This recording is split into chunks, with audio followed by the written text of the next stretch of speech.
time period in yeshiva, and now I get to go home, and it's like almost like vacation. And there's just this sense of almost relief that comes along with it.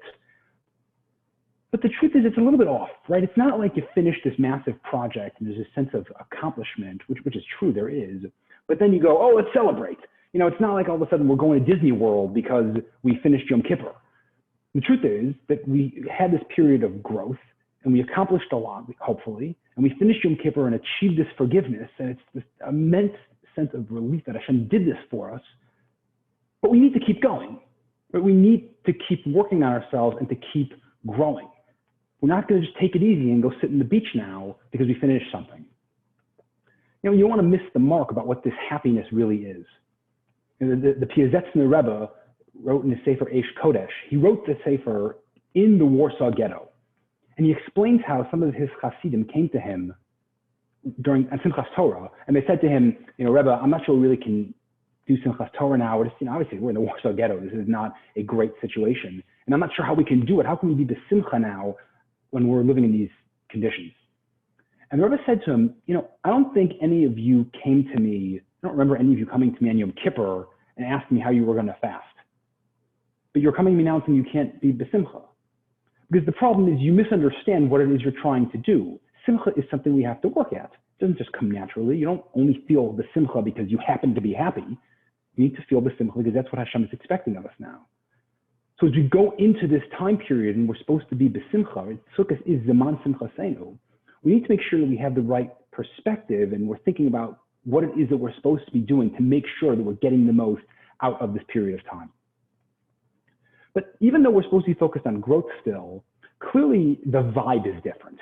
Right? In Yom Kippur, Rosh Hashanah, Yom Kippur, Aseret Shmei we have a certain sense of, you know, each person may feel it somewhat differently. But overall, it's, I need to do better. I'm asking something from Hashem. I need to work at it. And the vibe that we're feeling now is one more, again, of simcha. So yeah, we want to grow with it, but we got to make sure that we're doing it the right way. And clearly, it's a little bit different. But the truth is, Sukkot being now is a little bit not so easy to understand. You look in the Torah says, why do we have the holiday of Sukkot? Because Kibbas Sukkos Hoshaftis B'nai Yisrael Hotzi Osam Me'eretz Mitzrayim. We have Sukkot because Hashem says, I had the Jewish people living in Sukkot, in huts, or whether it refers to the clouds of glory, when I took them out of Egypt. Well, that really could happen any time of the year. In fact, one could argue that the best time for Sukkot really should be on Pesach, because that's when we left Mitzrayim, so why shouldn't we immediately also be recognizing the miracle that Hashem did for us with the Sukkos that we had? Now, it could be that Hashem just had a rachmanas on Jewish women because he knew that if they didn't have their husbands to help them clean because they were dealing with building the sukkah and going out and buying, you know, lulav and esrog, that it would cause major shalom bias problems. So maybe that's not the reason why we don't have sukkahs on Pesach, you know, on Pesach. But really, sukkahs could be any time of year. Why is it now specifically following almost immediately on the heels of Yom Kippur? You know, and the truth is, you have to wonder about something also. The word we use for holidays in the Torah is moed. Now, moed means literally like a time of gathering, which makes a lot of sense. If Shimshon Pincus explains, you know, the word moed is we're gathering together with Hashem. That's really what the point of the holiday is. You know, we spend time with our families, spend time with Hashem. It's that really idea of growth through our relationship with Hashem. But, you know, we just finished Yom Kippur, right? The holiest day of the year. And you go through that and you're spending that day, full day in shul with Hashem, no eating, no drinking. All you're doing is focusing on your relationship with Hashem. It seems like any holiday you would have after Yom Kippur would necessarily be a letdown. So maybe Sukkot needs to be a different time of year. You know, why do we have to do every, you know, all the Jewish holidays, you know, the Torah holidays are all pretty much packed into a 6-month period. Right? There's no reason that Sukkot had to be 4 days after Yom Kippur. We could just as easily have Sukkot in a few months from now. Why exactly do we need to have it right now? And what are we supposed to use it for to make sure that we're doing something that we didn't already have on Yom Kippur in terms of our connection and relationship to Hashem? You know, I think one starting point is that Yom Kippur actually brings with it a little bit of a challenge, let's say. We go through the process, starting from Rosh Chodesh Elul, going through the entire month of Elul, and Rosh Hashanah, and the Aseret Shmei Tshuva, through Yom Kippur, and we finish Yom Kippur, and Hashem forgives us. And now we are completely pristine. You know, it's as if we walk out, you imagine your clothing was dirty, and now everything is stark white, perfect in every way. The problem with having a shirt that is completely white, as any yeshiva guy can tell you, is that any little tiny stain or speck of dirt is noticeable. If you're wearing a shirt that's already kind of dirty, you get something else on it, it's not necessarily all that noticeable. Imagine your 5-year-old comes in, from playing outside, and he's just, he's a mess. And so then he happens to spill a little bit of extra ketchup on his shirt. It doesn't really matter. The fact is, at that point, he was already pretty dirty. But if you have your son, that same 5-year-old, getting ready, for Shabbos, and you're giving him something to eat, and he spills a little bit of ketchup on his shirt, oh my God, it's a disaster, because that little tiny bit of ketchup is so obviously noticeable on his shirt. And the same thing is true somewhat in a certain perspective with Yom Kippur. We go through it, and we come out so pristine that the first little tiny avera, the first thing we do wrong, whenever it is after Yom Kippur is over, but immediately it's much more noticeable than had we done that same thing, 6 months earlier. And so there's a certain danger that comes out of Yom Kippur, because the truth is we know that Yom Kippur does not last the entire year. It's really inevitable and impossible to think that coming out of Yom Kippur, we're going to stay that way until next year's Yom Kippur. You can think about where you are right now and how you're feeling right now, or even just last night, and how you felt a month ago, 6 months ago. There's a difference. And unfortunately, we know this is the way the world operates, that we're not going to be able to stay at that level. Yom Kippur has a little bit of a danger with it. And so Hashem gave us Sukkahs, because that is, I think, the way to ease us into the rest of the year. There's something about Sukkot that gives us a guidebook or a path to be able to do as best as we can in keeping ourselves as clean as possible, as much as possible as we had, whatever level we reached on Yom Kippur, to be able to keep that through the rest of the year. Okay, so the question is how? What exactly is it about Yom Kippur, about Sukkot, that is going to give us the ability to make our way through the rest of the year and holding at that level? So there's actually a fascinating discussion in the Gemara in Masechet Avodah Zarah. And a lot of what we're going to talk about now is based on something from Reb Chaim Friedlander in the Sifsei Chaim. So there's a fascinating Gemara in Avodah Zarah that describes a conversation that's going to take place between Hashem and the nations of the world after Mashiach has come. Mashiach has come, there's been this grand revelation to the entire world about Hashem's existence. And at that time, there's going to be this conversation. Hashem is going to say to the nations of the world, whoever was involved in Torah, come forward and I'll give you schar, I'll give you your reward.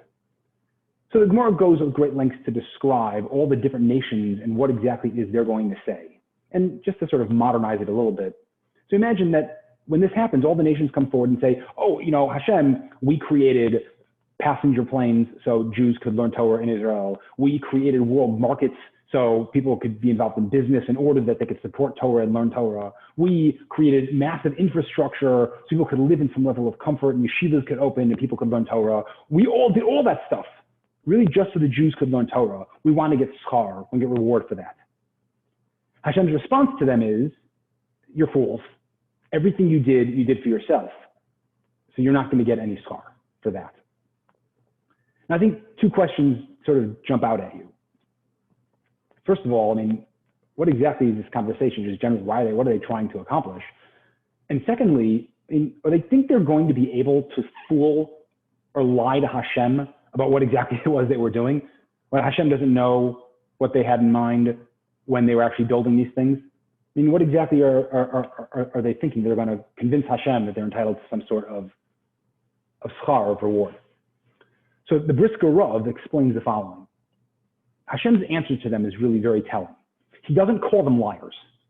He calls them fools. And the reason is the following. The rabbis teach us, and this is something we'll see again when we start in Parshas Bereshis in a couple of weeks, that Hashem created the world really in order that the Jewish people could involve themselves in learning Torah and in keeping the Torah. Everything about the world was for that purpose, that in order the Jews could learn Torah. Now, we know Hashem doesn't make things for nothing. He doesn't do duplicates. He doesn't do things unnecessarily. So that means that every single thing that exists in the world, somehow, some way, is connected with the Jew's ability to learn Torah. Now, the thing is, at this point in time, it's impossible for us to know, because there's certain things we look at and just can't possibly understand. I can't tell you why, TikTok versus Snapchat versus Instagram is necessary for the Jews to learn Torah. No idea. But after Mashiach comes, after that great revelation that we're davening for every single day finally happens, at that point in time, it'll become obvious. At that point in time, we'll be able to see all the things that have happened up until that point in time throughout the course of human history and say, oh yeah, I see now how that was necessary to enable the Jewish people to learn Torah. And so the nations of the world are going to see the same thing.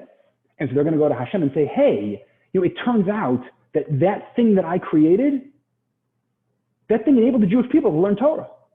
And as a result, I should get some schar, I should get some reward for it. And Hashem says, no, you fool. You didn't do that for them. You did it for yourself. And if you did it for yourself, I'm not going to give you any schar, any reward for that. It's like the guy, he's littering and throws something out the window, and somehow, chucks a, half full water bottle out the window, and he's littering, but it turns out that he puts out a fire with that water. I mean, come on, you're not going to get any reward for that. You would be just doing whatever you did for your own self. Since you want that schar, you have to have it in mind, the intention that what you were doing was for the benefit of the Jewish people. So Hashem says, you're not getting schar for that. So the nations of the world will say to Hashem, okay, well, look, give us a mitzvah, give us something that we can do now, and that we'll be able to get schar, to get reward for doing that mitzvah now.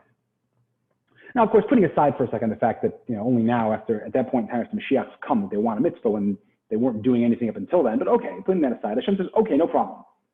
I have a mitzvah, an easy mitzvah.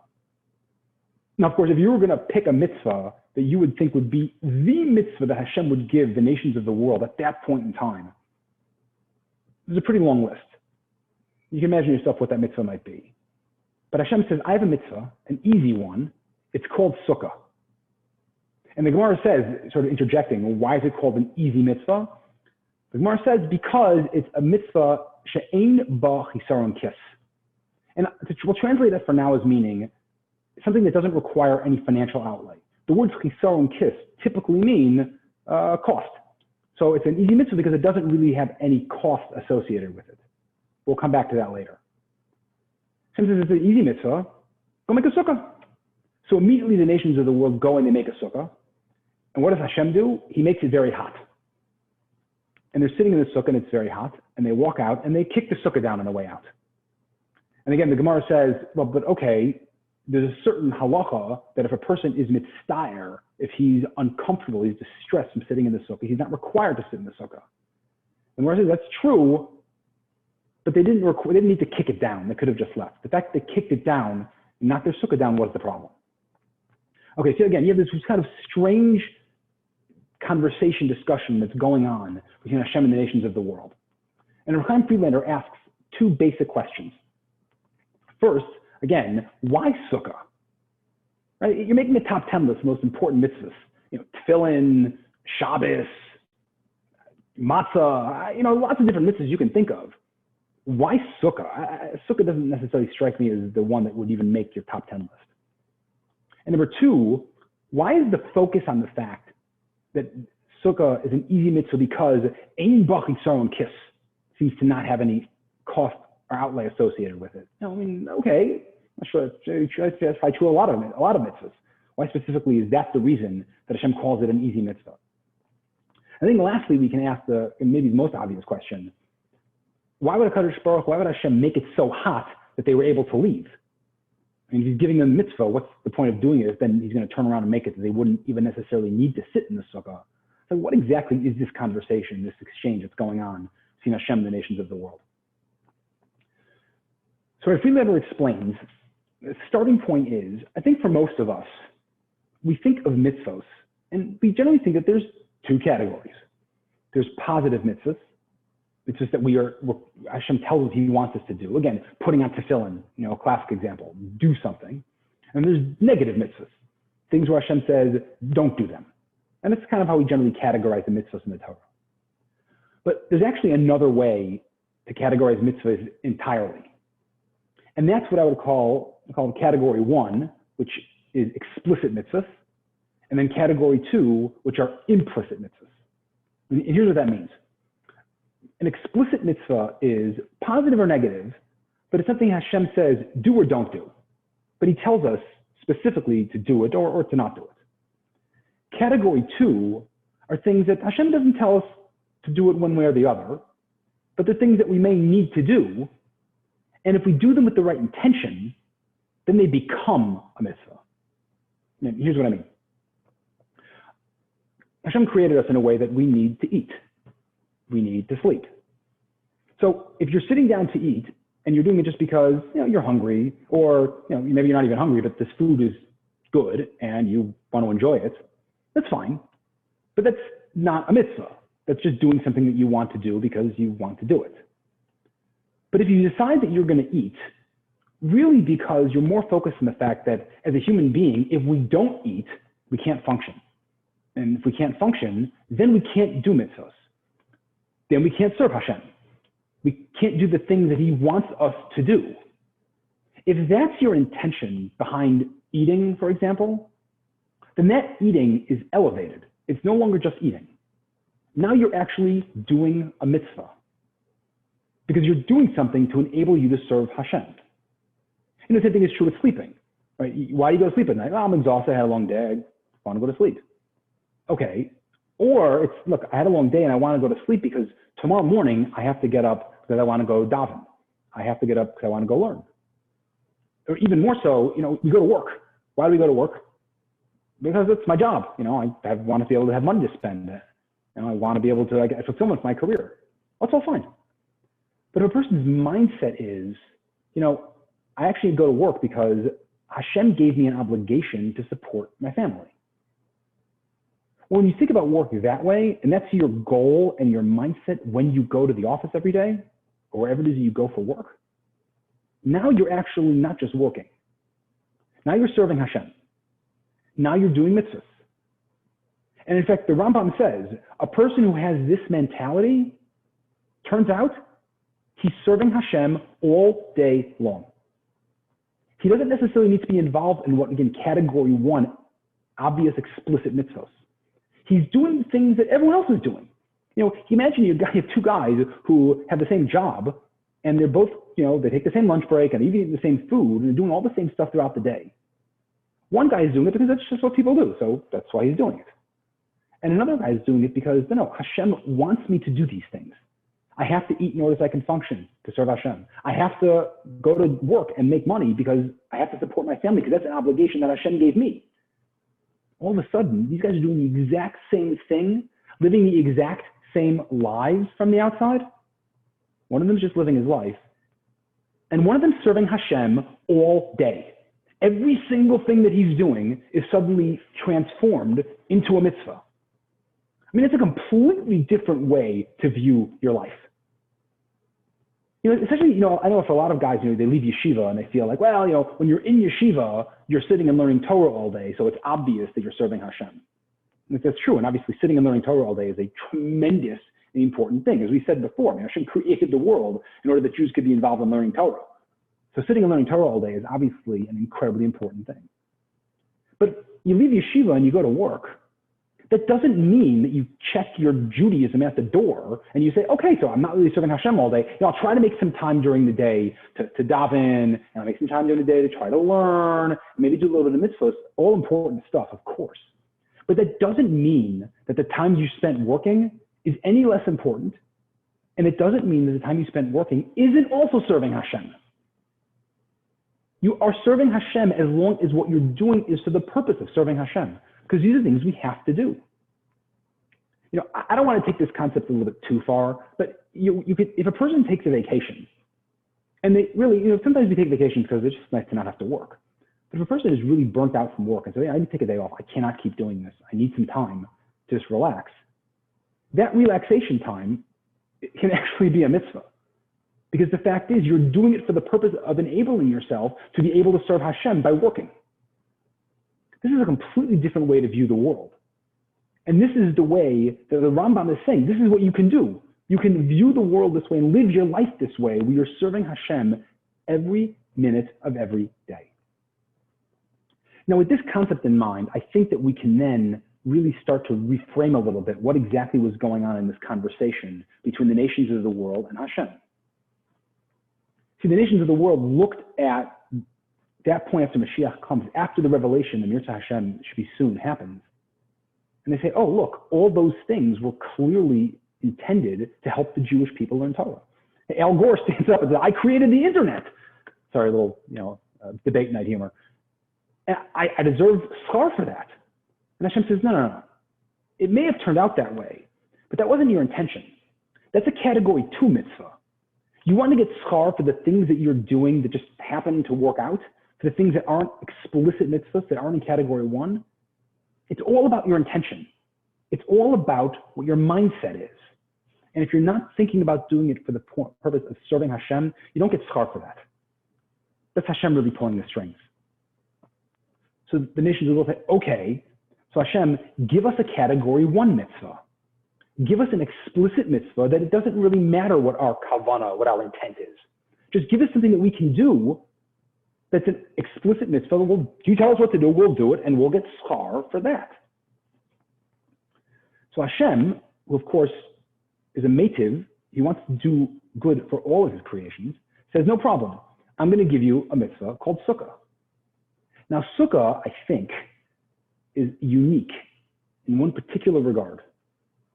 It's one of the few, or maybe one of the only, mitzvahs that actually falls into both category 1 and category 2. It's category 1 because it's explicit. Hashem says, sit in the Sukkah. But it's category 2 because how do you actually fulfill the mitzvah when you're sitting in the Sukkah?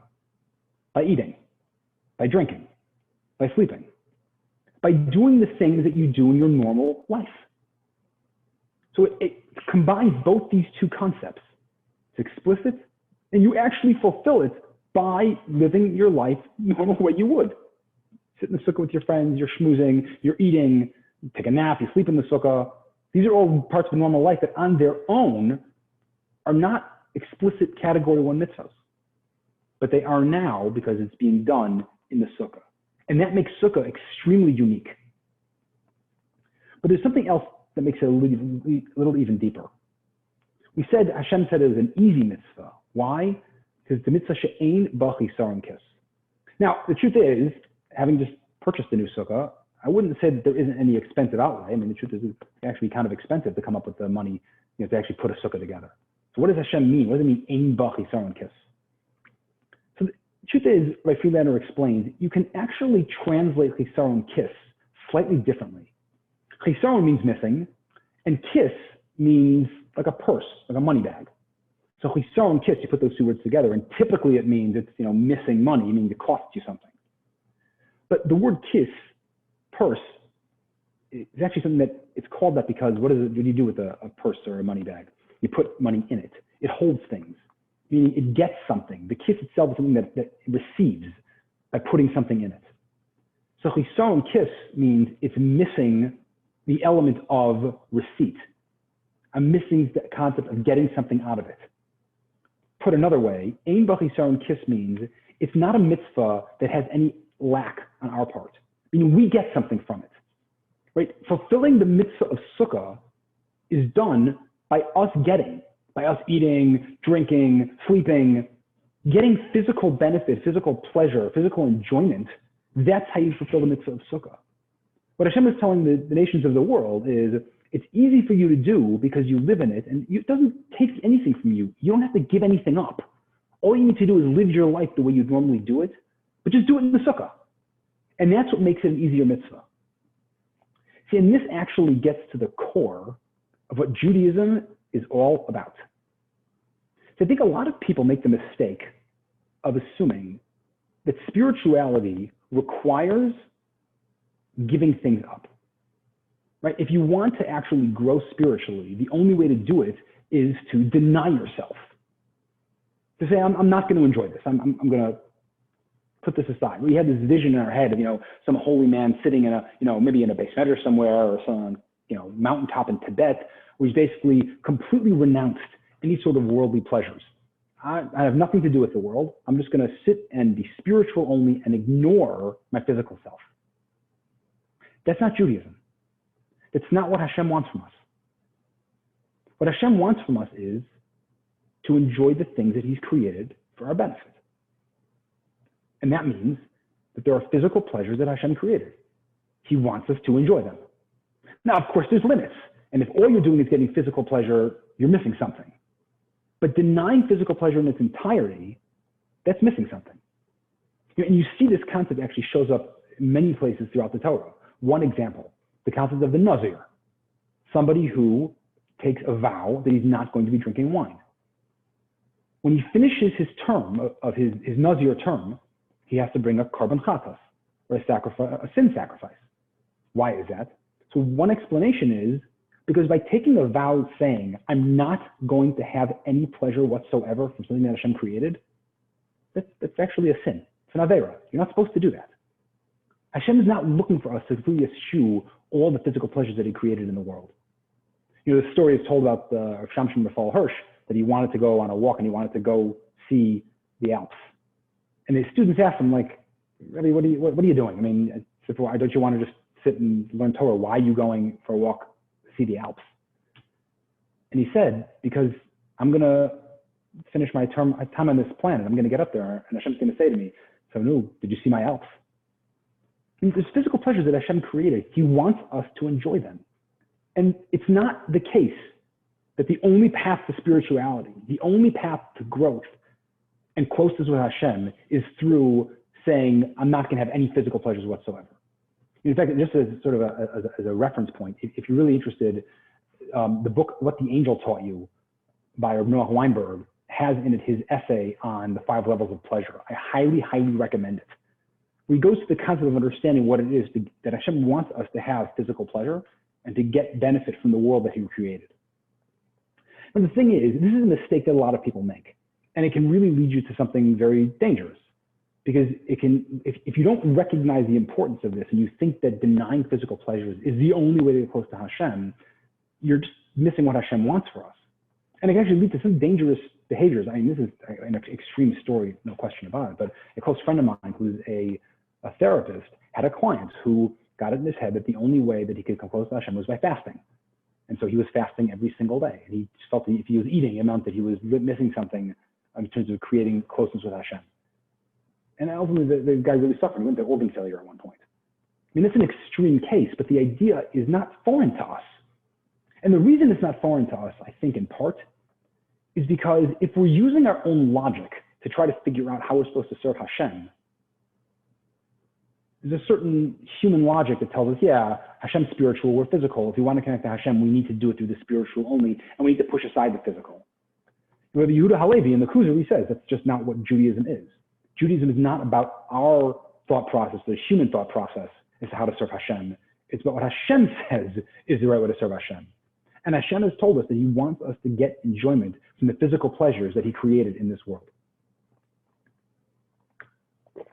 You know, one other interesting example of this is the concept of karbanos, of sacrifices. So I think, again, people often have this view of, okay, sacrifice means you take an animal and you sacrifice it, you give it up to Hashem. And for certain types of sacrifices, that's true.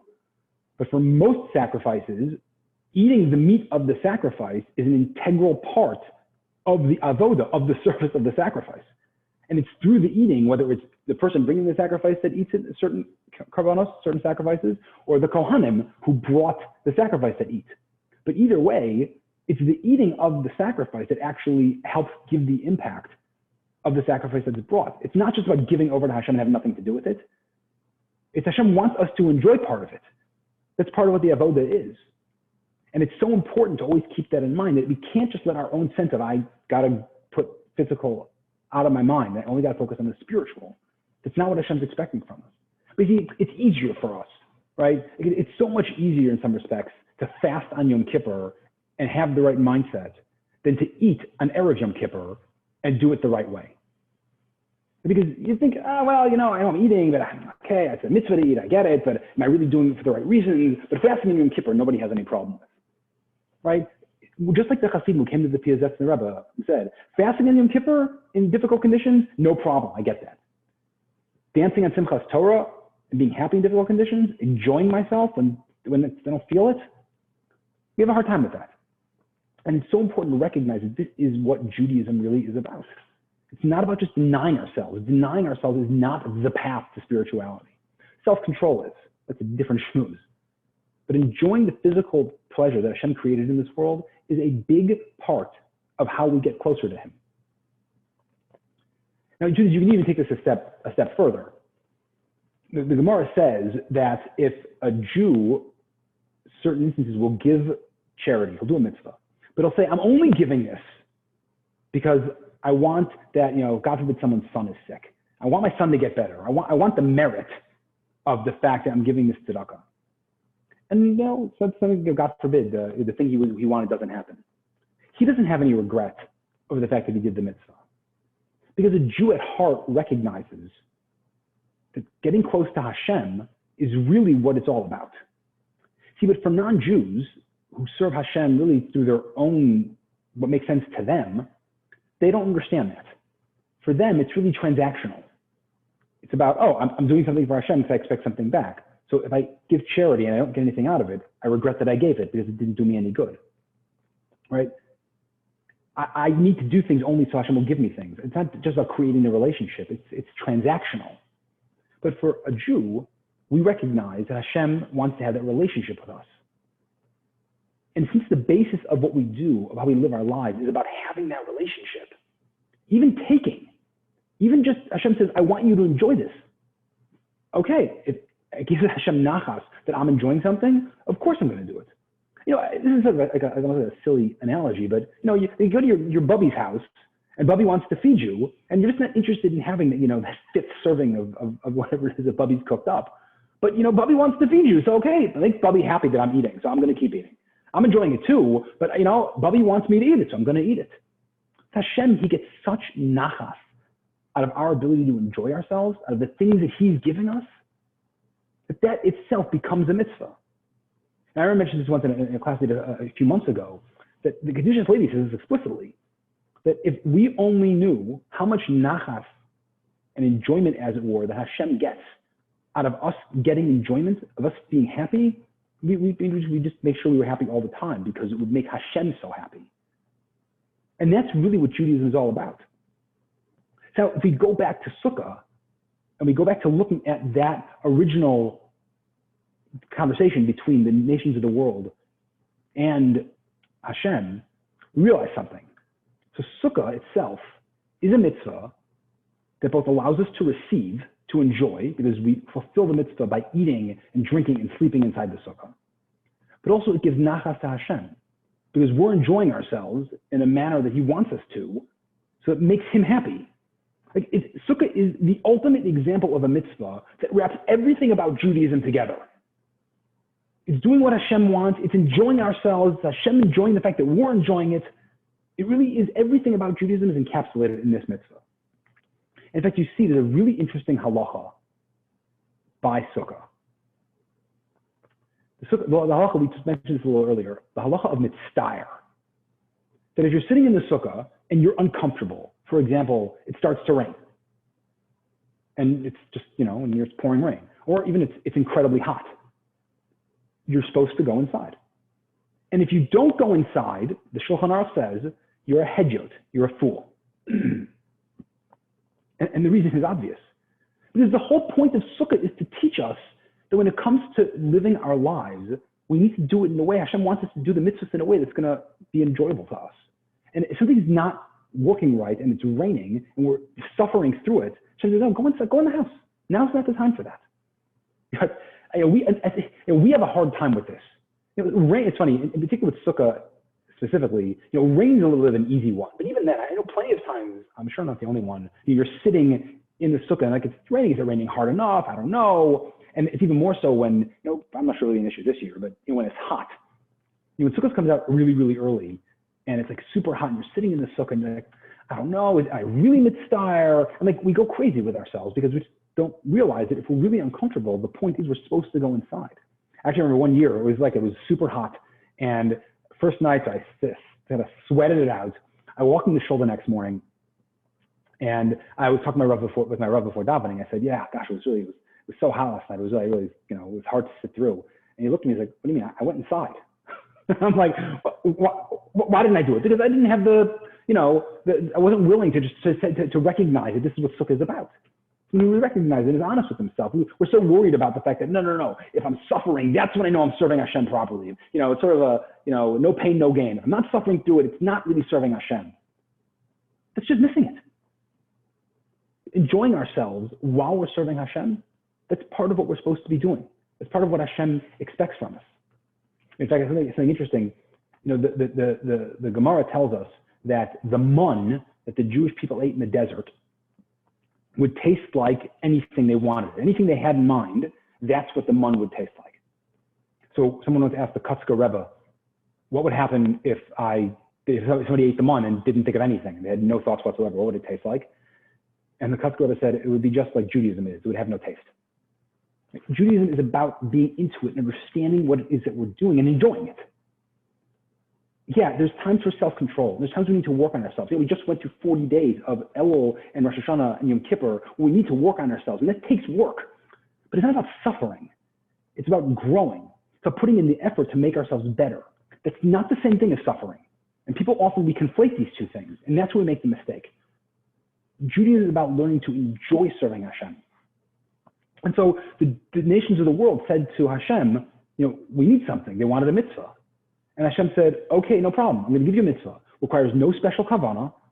You do it by enjoying the things you get from this world, and you do it to give Hashem nachas. And yet, the nations of the world couldn't do it.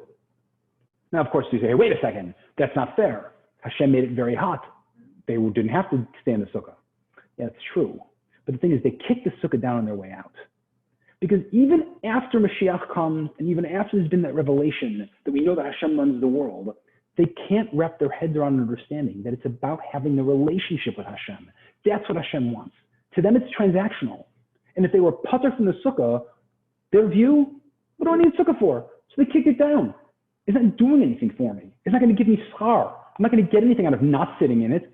So what do I need it for? After all that was said, Hashem was trying to show them, you don't understand. I want to have a relationship with my creations. I want them to relate to me. I want them to give me nachas. And they give me nachas by being able to enjoy the things that I'm asking them to do. See, and this is what Sukkot is all about. It's about realizing that we can enjoy the physical world and still come close to Hashem. That we can do things that we do and still have a close relationship with Hashem and grow in our spirituality through the physical things that we have. And I think this really is why Sukkot comes immediately after Yom Kippur. Because you can go through Yom Kippur and I don't know about you, but Yom Kippur ends right at the end. You just feel awesome. You just had this long day. You worked hard. We know we have this bitachon, and Hashem has just forgiven us. And it feels amazing. And it can be a little bit easy, especially you go straight from that, to eating, 3 bagels or whatever you're going to have when you break your fast.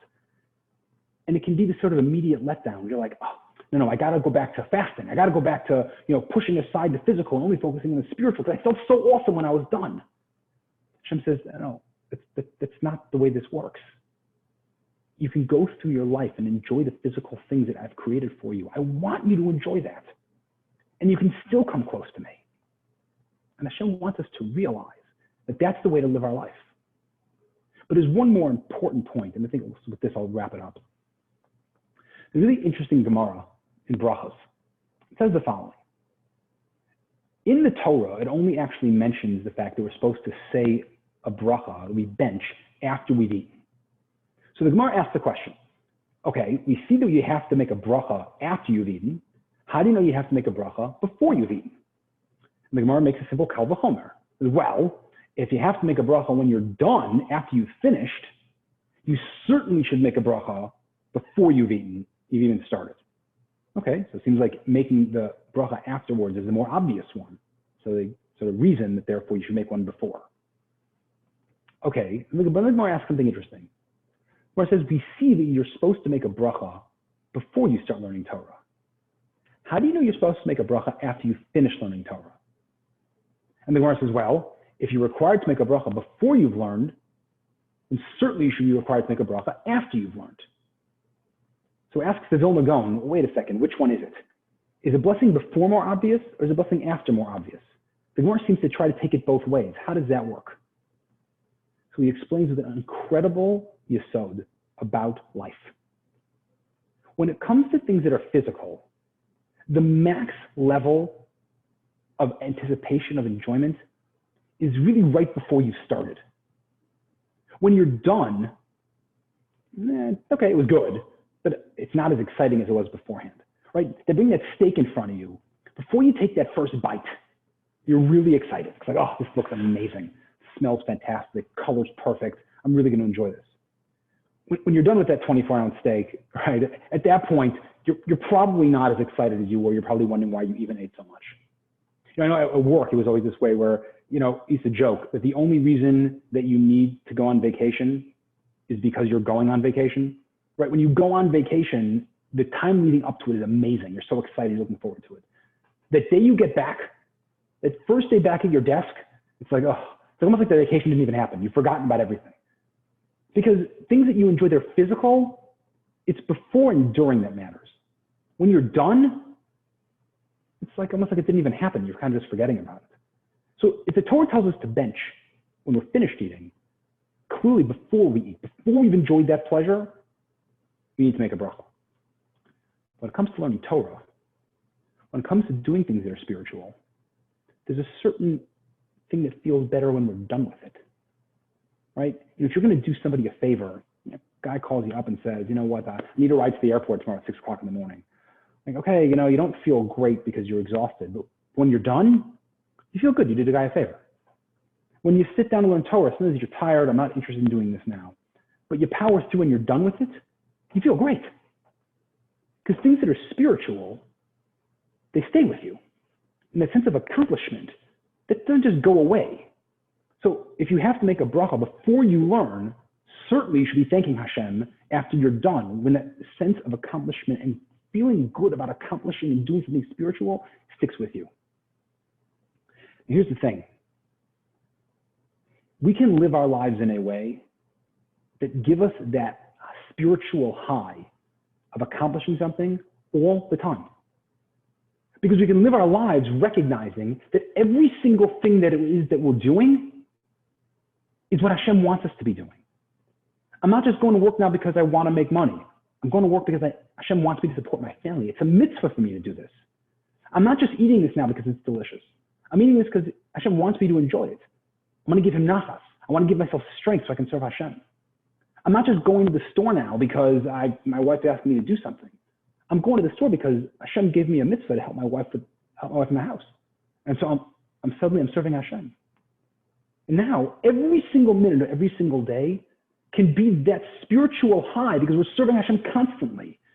Even the physical, if we have the right thought, the right intent, the right mindset, we can take things that are completely ordinary and make them extraordinary and make them awesome.